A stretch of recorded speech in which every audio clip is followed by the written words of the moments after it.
political career at its peak has been cut short. Mid-term, Tamil Nadu lost its chief minister and one of its most popular leaders, J.Jayalalithaa.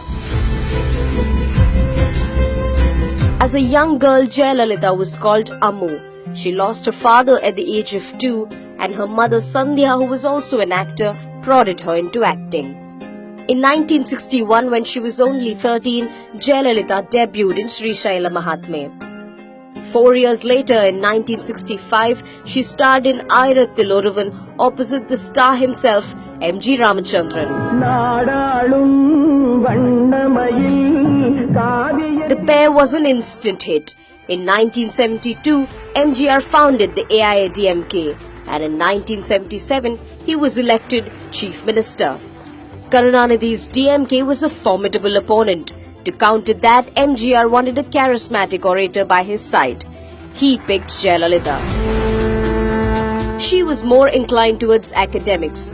Reluctantly, she joined the AIADMK in 1982.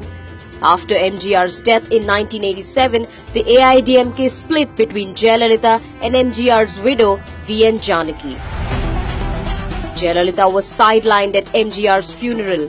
That gained her public sympathy. The party lost the upcoming election, but Jayalalitha became the first woman to be elected leader of opposition in 1989. During a budget session in the State Assembly, Jayalalitha was jostled by DMK leaders.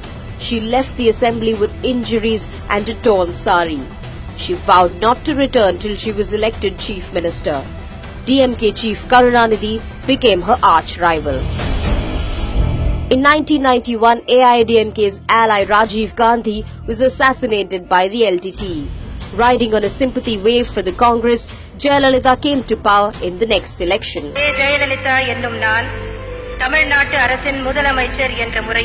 Following MGR's lead, Jayalalitha eliminated the possibility of any party member challenging her, and that has been the case till now.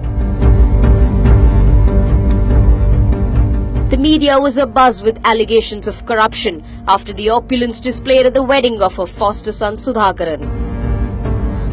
The allegations cost her the 1996 election. She was sent to judicial custody for a month. When she returned, the opulence was gone. With a display of austerity, Jayalalitha won her people back. The AIADMK was briefly an ally to both the NDA and the UPA, but ultimately, Jayalalitha chose to walk out. Over the years, she stayed away from the media too. Chief Minister, a pleasure talking to you on Hard Talking. I must say it wasn't a pleasure talking to you. Namaste.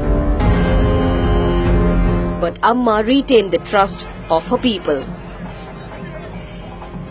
In 2014, Jayalalitha was convicted in an 18-year-old disproportionate assets case. She was disqualified as Chief Minister, but the Karnataka High Court acquitted Amma and put her back in the Chief Minister's chair. This time she expanded her welfare schemes and the people voted her back to power.